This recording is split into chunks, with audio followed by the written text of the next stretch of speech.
J'excuse Cédric Laurent. Laurent.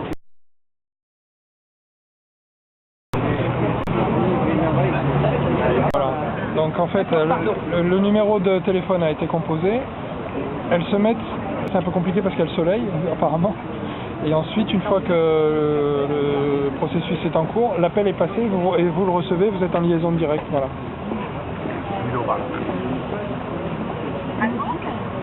Allô? Oui?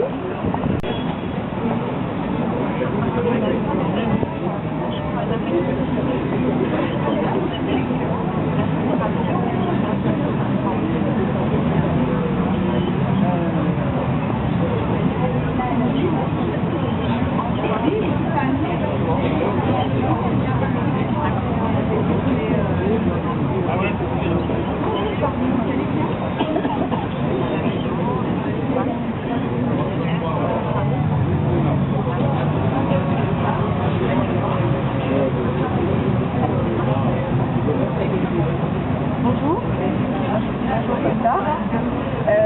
moi je suis ravie d'être en communication avec vous. Et j'espère vraiment que la chance que nous avons, vous m'avez entendu?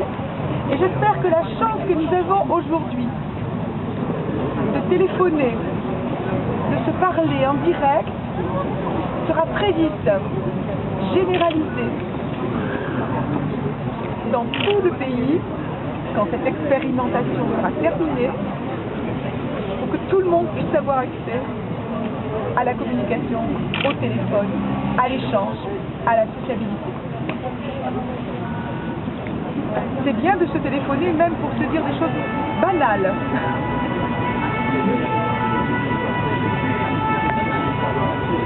Je suis ravie de lancer cette expérience aujourd'hui.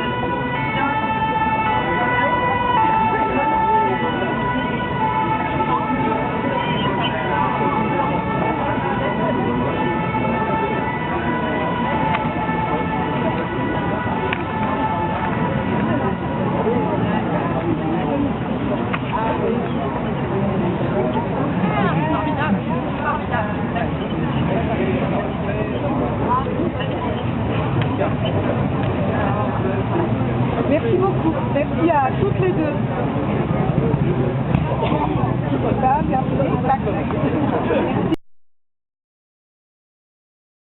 Enfin, l'expérimentation sur le relais téléphonique. Nous l'avons tellement attendue. Elle était annoncée, cette expérimentation, dans le plan handicap auditif de février 2010. Et puis, nous avons eu beaucoup de difficultés, d'appel d'offres en appel d'offres, de recours en recours. Enfin, aujourd'hui, nous lançons cette expérimentation. De quoi s'agit-il alors? Il s'agit d'une expérimentation qui est prévue pour 1 an. Elle doit être opérationnelle en avril 2014. Donc 1 an resserré. 500 panélistes bénéficieront d'1 heure de téléphonie accessible par mois. Ils étaient prêts, les 500, depuis longtemps, donc ils sont prêts à démarrer. Le panel des testeurs prend en compte les différentes modalités de communication, comme d'ailleurs on vient de le voir ici, que ce soit la langue des signes française, le langage parlé complété, le sous-titrage par vélotypistes, pour les sourds, pour les aveugles, pour les aphasiques, pour les malentendants, afin qu'ils puissent appeler des interlocuteurs, qu'ils soient entendants. Les appels pris en charge, ce sont des appels généralistes, d'une manière générale, pas professionnels, je vais y revenir, ça existe plus ou moins déjà. Non plus, ce ne sont pas des appels d'urgence, où là aussi, les choses existent et on continue les avancer. Ce sont des appels de tout un chacun. Le service est gratuit pour les usagers. L'expérimentation est financée par l'État, 2,8 millions d'euros au passage. Donc même quand il y a des restrictions budgétaires, sur ce plan-là, on agit, parce que c'est la solidarité, c'est la société de toutes les différences, la société que nous voulons, sans discrimination. Le prestataire qui a été retenu c'est pour faire l'évaluation, pour faire l'expérimentation, qui est la société coopérative WebSoup. Ils sont, je crois, d'une excellente qualité, ils savent ce qu'ils font, ils sont extrêmement expérimentés.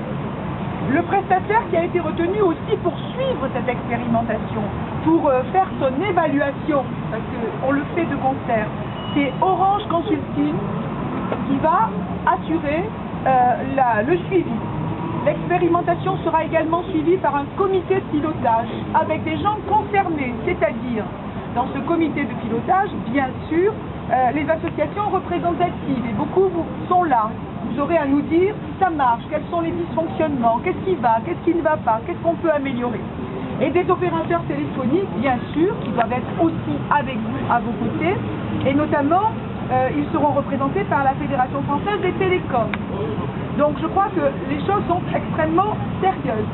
Je le répète, on attendait cette expérimentation depuis très longtemps, mais derrière, on doit vouloir la généraliser. Et nous ne voulons pas prendre de retard pour la phase d'après. Parce qu'on a déjà trop pris de retard pour la phase expérimentale. Donc comme on ne veut pas prendre de retard, on est déjà en avance sur la suite, puisqu'on a déjà prévu une mission parlementaire, dont la parlementaire est ici, Corinne Erel, qui va regarder comment on peut, au même moment où l'expérimentation se fait, comment on peut l'étendre, comment on peut la généraliser, comment on peut la rendre globalement opérationnelle. Je remercie la parlementaire de s'engager sur cette mission qui va commencer je ne sais quand. Dans les prochaines semaines. Donc vous voyez, il a fallu qu'on mette des bouchées doubles parce qu'on ne voulait pas continuer le retard qui était acquis. Nous allons, je répète ici que c'est une expérimentation, c'est un relais téléphonique généraliste. Pour être précis, il existe déjà des choses dans le domaine courant, notamment il y a des entreprises qui utilisent ces méthodes pour des appels professionnels. Et c'est financé par la GFI au niveau des entreprises. Donc ça existe déjà, surtout dans des grandes entreprises. Nous avons aussi un dispositif concernant les appels d'urgence, qui était prévu par la loi de 2005. Donc vous savez que cette loi de 2005, on ne la respecte pas toujours. L'essentiel finalement de ma mission, c'est de faire respecter la loi de 2005. Si au moins j'avais ça, je pense que j'aurais réussi ma mission au gouvernement. En tout cas, sur ce point, il y a un numéro qui est dédié, qui est le 114, qui permet aux personnes sourdes de contacter des urgences. Aujourd'hui, ils peuvent le faire par SMS et par fax, et nous essayons depuis 2 ans d'avancer pour qu'ils puissent également le faire par vidéo, langue des signes française, et par chat. Voilà, tout doit être ouvert à tout le monde. Cette plateforme, elle est prévue dans le comité interministériel sur les urgences que nous venons de faire avec le Premier ministre, et elle est expérimentée au CHU de Grenoble, et elle est suivie par nous et par le secrétariat général du comité interministériel. Donc c'est un domaine qui existe déjà, mais sur lequel nous voulons avancer. Puis il y a la téléphonie sociale, qui existe aussi et qui est prévue sur lequel nous allons travailler et qui est prévu dans le comité interministériel. C'est financé sur les crédits de mon ministère de ce point de vue. C'est type InfoSida Service, le 3977 qu'on a mis en place pour répondre à des appels sur des maltraitances à l'égard de personnes âgées et de personnes en situation de handicap. Il se trouve qu'aujourd'hui, quand on fait le bilan, les personnes en situation de handicap appellent très peu ce numéro. Donc ça veut dire que soit il n'est pas connu, ça c'est vrai, soit de toute façon il y a des difficultés d'appel, il y a des incompréhensions. Ou alors des pudeurs, on ne dit pas tout. Voilà. Et SOS Amitié. Voilà. Ce sont ces types de numéros, InfoSida Service, 39 79 SOS Amitié, qui sont des numéros sur lesquels nous travaillons. Et les expérimentations vont démarrer au printemps sur ces numéros dits téléphonie sociale. Donc je ne parle pas de ces 3 types, je parle de l'appel commun, de droit commun. Voilà, je ne sais pas si j'ai tout dit, si j'ai pas dit des choses techniques, c'est normal parce que je ne comprends pas. Mais ce que je comprends, c'est que enfin, c'est quelque chose qui était attendu par vous toutes et vous tous, donc par moi, depuis trop longtemps. Je suis allée avec quelques désespérances, surtout quand les appels d'offres étaient je veux respecter la règle de la transparence des appels d'offres publics, c'est normal. Mais en même temps, j'étais extrêmement pressée parce que je vous sentais pressée. 500 personnes sont prêtes et prêtes à démarrer, qu'on démarre. Voilà. Bravo à tous ceux qui sont.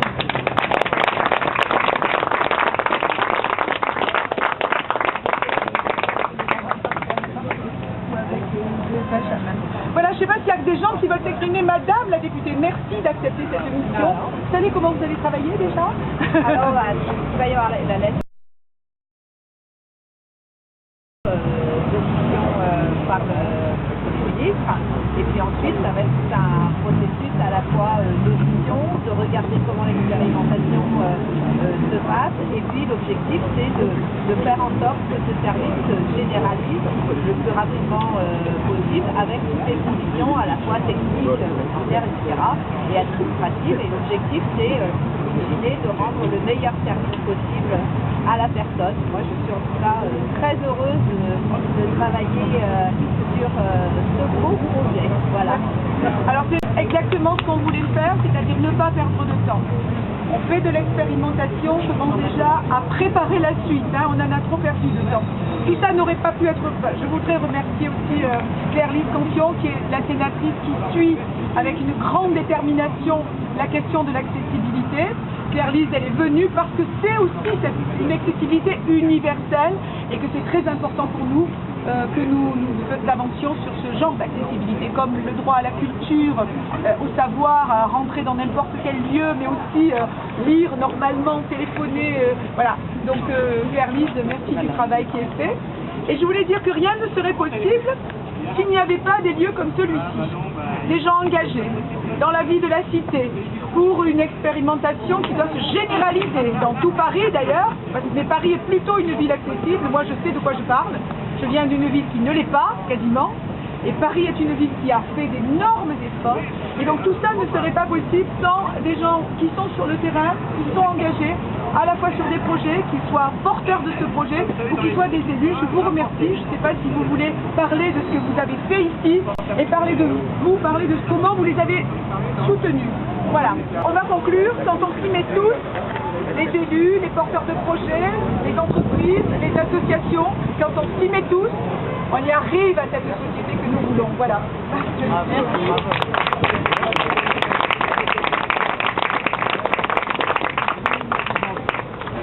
Voilà.